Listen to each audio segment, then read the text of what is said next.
नमस्कार मित्रों, शुभ संध्या। आज सोमवार है और तारीख है 7 मार्च। और जैसा आप जानते हैं, इन दिनों ज्ञान कणिका व्हाट्सएप ग्रुप्स, मेरे इंस्टाग्राम पेज, फेसबुक पेज पर एक श्रृंखला चल रही है, जीना इसी का नाम है। और इसमें अभी तक हम व्यक्तित्व विकास पर 20 एपिसोड ले चुके हैं और आज 21वां एपिसोड लेकर मैं उपस्थित हूँ। व्यक्तित्व विकास के विभिन्न पहलुओं पर हमने पिछले एपिसोड्स में चर्चा की है। ये एक ऐसा विषय है जिस पर जितना कहा जाए कम है। बहुत सारे विषय, बहुत सारे टॉपिक दिमाग में चलते रहते हैं।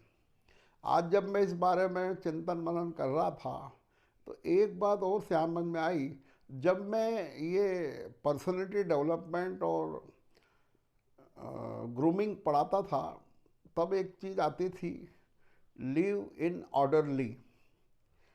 मतलब ऑर्डरली शब्द बहुत महत्वपूर्ण था और जिसको समझाना इतना आसान नहीं था। ये ऑर्डरली क्या होता है? जैसे कोर्ट में बोलते हैं ऑर्डर ऑर्डर, यानी व्यवस्था बनाना। ऐसे ही किसी चीज़ को हम कहते हैं ऑर्डर में लिखो, मतलब क्रम से लिखो। ऑर्डर का मतलब होता है लॉ एंड ऑर्डर, ये भी हम यूज़ करते हैं, कानून और व्यवस्था। तो एक व्यवस्था जो होती है उसको ऑर्डर कहते हैं। तो वो जो ऑर्डरली लेने की बात कही गई है व्यक्तित्व विकास में, उसका मतलब ये है कि आप व्यवस्थित रहिए। अब ये व्यवस्थित को कैसे परिभाषित करें कि व्यक्तित्व विकास में जैसे हमने कहा कि करीब करीब 18 एपिसोड तो हमारे आंतरिक व्यक्तित्व पर हुए और 2 एपिसोड मैंने बाह्य व्यक्तित्व पर लिए थे, जिसमें एक स्वास्थ्य के ऊपर था और एक वेशभूषा के ऊपर था। उसी को थोड़ा और अंदर जाना पड़ेगा। देखिए, वेशभूषा आपकी बहुत बढ़िया है, व्यवस्थित है, फैशन के और अवसर के अनुकूल है। चलिए साहब, आपका स्वास्थ्य भी बहुत बढ़िया है और आपने जांचें कराते रहते हैं और सब सही हो, फिर अब क्या ज़रूरत है साहब? अब आती है बात ऑर्डरली की, व्यवस्थित होने की। इसको कैसे समझें? जैसे क्या सुबह आप जब बिस्तर से सोकर उठते हैं तो अपनी चद्दर, तकिए, रजाई को व्यवस्थित रखते हैं क्या, कि वैसे ही छोड़कर उठ जाते हैं? ये डिसऑर्डर हो गया। शुरुआत सुबह उठने से लेकर होगी। अगर हम उठते हैं, भाई व्यक्तित्व का ही हिस्सा है ऑर्डरली। तो जैसे आप उठें तो उठते ही सबसे पहला काम हम प्रभु का स्मरण करेंगे और उसके बाद जब उठेंगे तो बिस्तर को व्यवस्थित करके ही छोड़ेंगे। तो हम कहेंगे आप ऑर्डर में हो, व्यवस्था में हो। वहाँ से लेके पूरी दिनचर्या में आप किस प्रकार से रहते हैं, आप स्नान करने के बाद अपना टॉवेल कहाँ रखते हैं, कि इधर उधर फेंक देते हैं कि उसको व्यवस्थित रूप से सुखाते हैं, रखते हैं, आपके अंतर वस्त्र कहाँ रखते हैं, आपके कपड़े बराबर टंगे हैं कि नहीं अलमारी में या इधर उधर फेंक दिए, आपके स्वेटर, कुर्ता, पजामे ये बिस्तर पर पड़े हैं क्या? ये है डिसऑर्डर। मतलब आपकी चाबियां क्या आपने कहीं भी रख देते हैं क्या, स्कूटर की, कार की, साइकिल की, कि उसको व्यवस्थित जगह पर रखते हैं? ये डिसऑर्डर है और ऑर्डर है। कहने का मतलब चीज़ों को बड़े व्यवस्थित तरीके से करना, ताकि आप जब उस वस्तु को खोजें तो तत्काल उसी जगह मिलना चाहिए। ऐसी आदत होना ये ऑर्डरली है।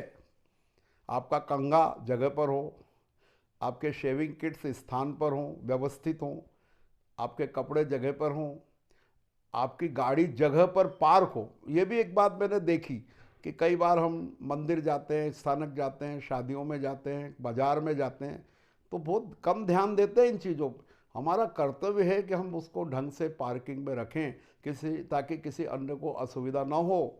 उसके बाद हम प्रवचन सुने, उसके बाद स्थानक में जाएं, उसके बाद शॉपिंग करें। यह ऑर्डर है। इसे है ना, मेरा आशय आप समझ गए होंगे कि चीज़ों को बहुत तरीके से रखना, संभालना आप अखबार पढ़ने के बाद उसको क्या ऐसे ही पटक देते हैं या घड़ी करके ढंग से रखते हैं, ये भी ऑर्डर है। आप कमरे में हैं और कमरे से बाहर निकलते तो क्या पंखा, एसी या लाइट ऑफ करते हैं कि चालू ही छोड़ देते हैं? अगर आप चालू छोड़ देते हो तो आप ऑर्डरली नहीं हैं। ये ना इतनी चीज़ें आएगी इसमें। आपके अगर गमले हैं, पेड़ पौधे हैं, तो उनके व्यवस्थित उनको संवारते कि नहीं आप, ये भी आपका कर्तव्य है। तो ये बाह्य व्यक्तित्व से झलकता है। मेरा तो यहाँ तक भी मानना रहता है कि व्यक्ति ने अपने जूते कहाँ उतारे, कैसे उतारे, इस पर भी मैं उसको मान सकता हूँ कि ऑर्डरली है या नहीं। चाहे जहाँ जूते पच खोल देना, अंदर चले जाना, बाहर निकल जाना, ये डिसऑर्डर का लक्षण है। यानी आपके माइंड को व्यवस्थित करिए, वो चीज़ों को करीने से रखिए, सुव्यवस्था से रखिए हर चीज़। इवन जो 5 स्टार होटल में जो भोजन करवाया जाता है तो वहाँ चम्मच दाएं रखेंगे कि बाएं, पीछे खड़े रहेंगे कि आगे, बहुत सारी बातें उसमें देखी जाती है। मैं उतनी बारीकी पे तो नहीं जाता, परंतु ये कहना चाहता हूँ कि अगर आपका भाई व्यक्तित्व अच्छे ड्रेस और अच्छे स्वास्थ्य के साथ साथ इन चीज़ों का भी बहुत महत्व है कि आप कोई भी काम, चाहे आपकी दुकान हो, ये तो अपन ने घर की बात कही, दैनिक दिनचर्या की बात कही, पर इवन आपका ऑफिस, आपकी टेबल व्यवस्थित है कि सब चीज़ें, फाइलें इधर उधर पड़ी है, कुछ तो भी कहीं भी रखा है, इसे आपकी दुकान में सब चीज़ें व्यवस्थित जमी है, करीने से सजी हुई है, जो चीज़ जहाँ है वहीं रखी है कि इधर उधर फैली हुई है। ऐसे करके चीज़ों को व्यवस्थित रखने से निश्चित है आपकी जो व्यक्तित्व है वो झलकेगा कि आप किस प्रकार से अपने आप को व्यवस्थित रूप से रख पाते या नहीं। यानी ये गुण हैं, अगर आप में दोनों भाई व्यक्तित्व हैं, उसके साथ साथ ये व्यवस्थितीकरण भी अगर हम सीख लें तो हमें कई कठिनाइयों से हम बच जाएं। कई बार क्या होता है, हम जल्दीबाजी में स्कूटर गाड़ी की चाबियां इधर उधर रख देते हैं, अलमारी की चाबी रख देते हैं इधर उधर, और फिर बाद में उसको ढूंढते फिरते हैं बड़ी मुश्किल से। मोबाइल के भी यही हालत है, कहीं भी रख दिया, फिर ढूंढो, फिर उसकी घंटी दो कहाँ पड़ा है। तो ये हमारी लापरवाही का, हमारी बेपरवाही का लक्षण है। इसको हम न रखते हुए अगर चीज़ों को ध्यानपूर्वक करेंगे तो हमारा एक अच्छा व्यक्तित्व झलकेगा। ये वाली बात आज के एपिसोड में मैं कहना चाहता हूँ। Live orderly. Thank you.